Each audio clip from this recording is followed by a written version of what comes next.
Hello and welcome to The Late Debate. The murder of an Essex teenager and the way he was treated by police has sparked a huge political debate. Henry Nowak from Chafford 100 told officers he'd repeatedly been stabbed and couldn't breathe as they put him in handcuffs. His attacker lied about being the victim of a racist attack. Henry's family don't want his death to stoke division, but the Prime Minister accused Reform leader Nigel Farage of doing just that. Can he take some action, end this divisive practice of two-tier policing and make sure that all British citizens are treated the same? Exploiting this tragedy to create grievance and division would be wrong in any circumstances, but to do it when the family are expressly saying, please don't, is unforgivable. It shows exactly who he is. Joining me now to discuss that are my guests this week. Miatta Fahnbulleh is the Labour MP for Peckham, until recently a minister in the government. Louie French is the Conservative MP for Old Bexley and Sidcup. And Kohler represents Wimbledon for the Liberal Democrats. Welcome all of you. Louie, is there two-tier policing in Britain? I don't believe there is. I represent a number of police officers that live in my constituency. I do a lot of work with the police. I would say quite openly the vast majority of police officers are decent, hard-working citizens of this country. That doesn't mean there is not a massive issue at play in this case. The way the police have dealt with this case is clearly wrong, and that's why there should be an IOPC investigation. It's why the police were correct to apologise to the family of Henry Nowak for this tragic incident that's happened. And we need to look at the various elements of policing which are causing some of these issues and the concern. But the way that the tragic death has been politicised by other parties is completely wrong. You all agree that it's been politicised? Yeah, I mean, look, absolutely. And look, I think in all of the debate, we've got to remember at the heart of this is a family that's lost a son and a brother in the most harrowing way possible. And they have to be front and centre of this debate. And I think, when the father was very, very clear that the debate should not be politicised, it should not be used to stoke division, I think it is pretty disgraceful and unforgivable that certain politicians have done that. But Nigel Farage was saying what some people think, genuinely, isn't that right? Maybe some, but not many. I think he was politicising it, but I think we have to respect what Mark Nowak said and not politicise it ourselves. So even attacking Nigel Farage becomes politicising if we're not careful. I would just ignore what Farage said. He looked embarrassed in the chamber when he said it. Let's move on and look at the real underlying issues that are there. And what do you think those are? I think there was overcorrection with the police. They were once institutionally racist. We saw that with the Stephen Lawrence inquiry. But I think there's an issue of training now. It's quite clear, listening to the police representatives, that some of those police officers didn't know how to act. Now that's a failure of the training, and that's what we have to look at, I think. Louis, what do you think needs to change? Well, I think we should definitely try and keep this case separate to the actual ongoing challenges that the policing face. I think that's the wishes of the family. This is they are heartbroken, and that's the clear wishes of the family. But I think we have to look at the guidance going to police officers in training. We need to look at issues within sentencing. And that's what our party, the Conservative Party, is looking to do, is to have a more holistic approach and review of policing and where these issues are coming from and have the evidence to do that, not to do it as just a reaction to a tragic case, because that could lead to overcorrection, that could lead to issues elsewhere. So we need to have a calm, measured approach that looks at the evidence, looks at the policy details and tries to correct some of these issues within the justice system. But we do have to learn from that. Absolutely, yeah, we absolutely have to learn, yeah. Yeah, and look, for me, I think an investigation is happening and the investigation should be allowed to take its course, and out of that will come a set of recommendations about what went wrong. And it is a very difficult thing to be a police officer in this day and age, and there are a whole set of pressures that they are under. Clearly something went very badly wrong in this instance. I don't think it was a question of race. I think there was someone that was harmed and detained in a way and was asking for help and wasn't given help. And ultimately, you've got to get to the bottom of that and understand why that happened. To what extent is it to do with training versus culpability of individuals, if there is culpability, and then a set of actions should be taken over on the other side of that. Those videos from that body-worn camera are so shocking, aren't they? I mean, it is hard to watch that and not wonder why on earth the police behaved they did. Yeah, Simon, so I think if you look at we've all seen, well, most of us have seen a small element of the footage, right? And it's awful to watch, Henry pleading for help on the ground.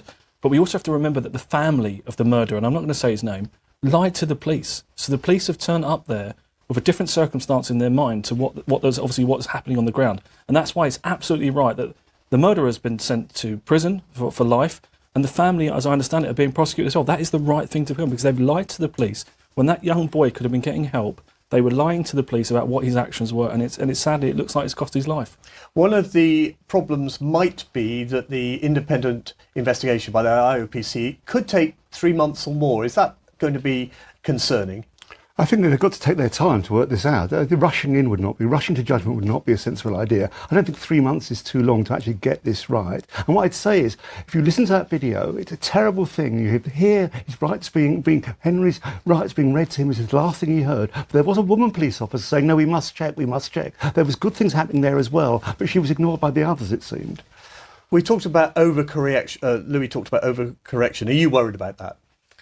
No, look, I think in the end, let's let the investigation play its course so we know what went wrong. And I think it's really, really dangerous for people to wade in, particularly politicians, because we often do that with particular biases and with half views. I think let the investigators make their judgment on what went wrong in that instance, and there will be action that comes off the back of it. Hard-won anti-racism and diversity reforms that have emerged in recent years, particularly post-Macpherson, it would concern you, presumably, if those were watered down. I mean, look, if you speak to, I represent Peckham, and you speak to where there is sadly not much trust in the police amongst many of our community, and you speak to some of the young black boys that have to encounter the police, and they will tell you that there is more work to be done on racism. So in the end, there is a long way that the police has to go. I say that recognising it's a really tough job and you're having to make judgment calls in really difficult situations.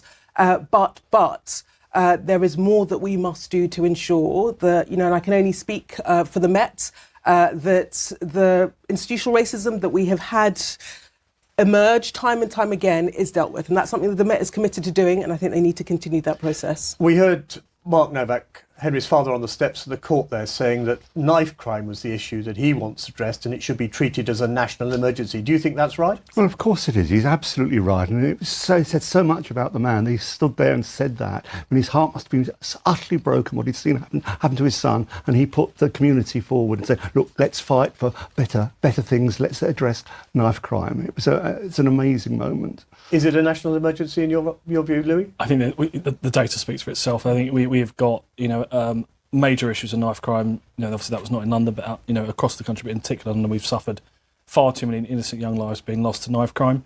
I think what the Conservative Party are quite clear on your earlier question is we need to have equality in the face of the law. That is how we stop this dividing people and pitting people against each other, to make sure that everyone is treated equally in the eye of the law. And we do need to clamp down on knife crime. I've been very clear and very vocal about my belief in stop and search being an effective tool to get knives off the street. I think some of the scan and search technologies can also help with that in a less invasive way. So I think we need to make sure the police have got all the powers they can to take these knives off the street. OK, let's move on, because we've got other things that we want to talk about, because 2 weeks today, Sir Keir Starmer's fate could be sealed. The Prime Minister could return to the backbenches as the MP for Holborn and St Pancras if Labour loses the Makerfield by-election. Until then, it's business as usual, made more difficult this week by the Mandelson files and an uncomfortable disclosure about tax and benefits. He has no authority, and we know why. His MPs will not let him do anything. The Welfare Secretary said in private what they won't dare say in public. He said, "Every meeting I have with Labour MPs is about who can we tax in order to pay more benefits." Miatta, you were the first minister to resign in the wake of Labour's disastrous local election results. Did you jump too early, or do you regret it? No, look, no regrets. It's a very, very tough and personal decision that, that I made, that anyone has to make when they choose to resign. And for me, the local elections and the hundreds and hundreds of conversations I had on my doorstep were a pretty sobering experience. And what was very clear from my constituents, at least, and I can only speak for my constituents and for Peckham, was that they had lost confidence and trust in the Prime Minister and did not believe that he could deliver the scale and pace of change that they required. That's also my judgment, which is why I didn't think I could be part of the front bench team. A tough decision. I still want the government to be a success. And I think we've got a responsibility to make sure that we deliver the mandate for change. And that's definitely what I'll continue advocating and fighting for from the backbenchers. Were you disappointed more ministers, and in particular more cabinet ministers, didn't follow your example? No, because it wasn't a coup. I think different people responded to that set of circumstances in a very personal and individual way. That was the thing that was right for me. That was the decision I made, but other colleagues made different decisions. I think what is important now is that we as a Labour Party, we aren't the Tories. We don't do leadership chaos and regicide every 2 days, which was the experience before. So look, we will have to rally, and we will rally because there is one thing that matters, which is a country that is in pain after 15 years and that desperately needs us to deliver the change that we promised. And we've got to pull our socks, we've got to pull ourselves together in order to make sure that we deliver that. Louie, your party has a bit of experience of lame duck prime ministers. Do you think it's last chance saloon or...? Oh, it's over already. I think, we're within 2 years of a general election. We've got a complete zombie government. And Labour Party, as much as Miatta says otherwise, are arguing amongst themselves what the future of the Labour Party should look like, let alone who's in charge of the ship. So I think Labour are in serious trouble. They're getting squeezed on both of their flanks from other parties. Conservative Party's focus is on governing, and that's the biggest mistake the Labour Party have made. They were not prepared to govern, and that's why they're in such a mess already. They've got no vision, no strategy, no idea about how to govern or what to do. And as these embarrassing text messages that are revealing each week is how the level of infighting going on within that cabinet. And it was a bit strange that Peter Mandelson, of all people, was the agony aunt that they were all running to tell.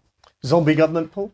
It is a zombie government. Nothing is happening in Parliament at the moment. It's clear they're waiting for this leadership election, which isn't happening to happen. It's very strange. Miatta says it's not chaos. It's utter chaos at the moment. You're having a by-election with a proxy leadership election, and yet there's no discussion of policy. It's all about personality. But of course, they're building on the foundations of the Tory party. You had utter chaos beforehand. It's been chaos followed by chaos. Well, look, what I would say, I don't think it is a zombie government, and I'd point to, for example, the rail bill that's about to come through. It got delayed this week. It got delayed this week because of what's happening. I will point to the package that we've just put forward to support people with the cost of living. So the government is doing things. Now, my argument is that we need to be doing far more in order to repair the damage of the last 14 years under the Tories and to respond to demand for change. What I think you will see from us is that there is a battle of ideas happening. It isn't infighting. I think different people have a different view about how we step up to what is a hugely challenging set of circumstances. What is one policy difference between them? In which we're trying to affect change. What is the battle of ideas between the two leadership candidates at the moment, or the three? Well, there isn't a leadership contest, to be fair. There isn't a leadership contest. But what you will see is there is a debate within the party that we're trying to do in a respectful way about how we step up and deliver what the country is asking for, and the sorts of ideas that candidly can respond to. We're not in business as usual times. A lot of what happens next depends on whether Andy Burnham wins Makerfield, and we are duty bound to point out that there are in fact 14 candidates standing in that by-election in the Northwest, even though viewers down here don't have a vote. Miatta, can I ask you about Andy Burnham? Is he your man for number 10?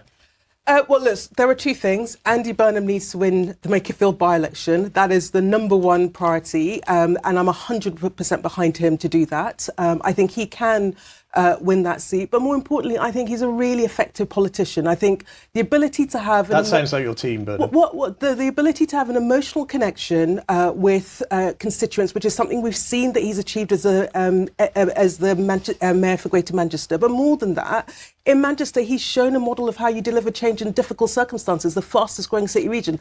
I think we need that talent in our top team at the national level, which is why I support him coming into Parliament, and will do everything I can, as will many of my colleagues, to make sure that he does win that by-election. Louie, does the opposition fear Andy Burnham? No, not at all. I actually agree with Wes Streeting for once. I think Andy Burnham is untested.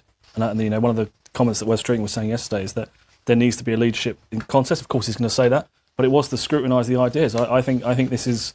It feels to me a bit of a bubble. I think he's obviously fairly popular in the Manchester area, but he was given a lot of money by the previous Conservative government to deliver a lot of the things that he champions and talks about. No, it is. And actually, no. In all seriousness, I think there's a big issue here where you've effectively got someone's pitch of being an anti-London wannabe MP.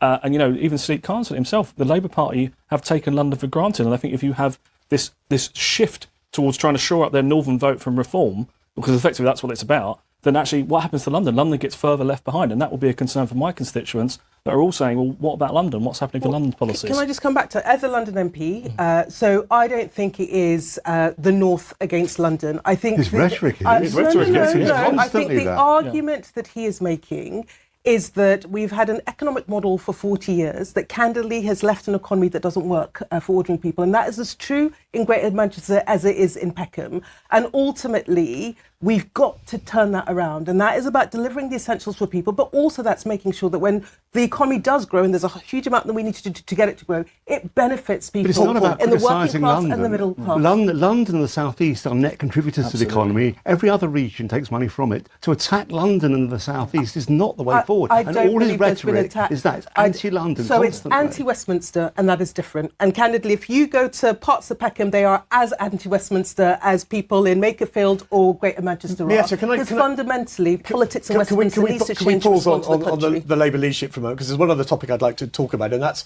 London's mayor wants under-16s to be banned from social media. Sadiq Khan said tech companies needed to prove their apps were safe, and he was worried how misogyny could spread like wildfire.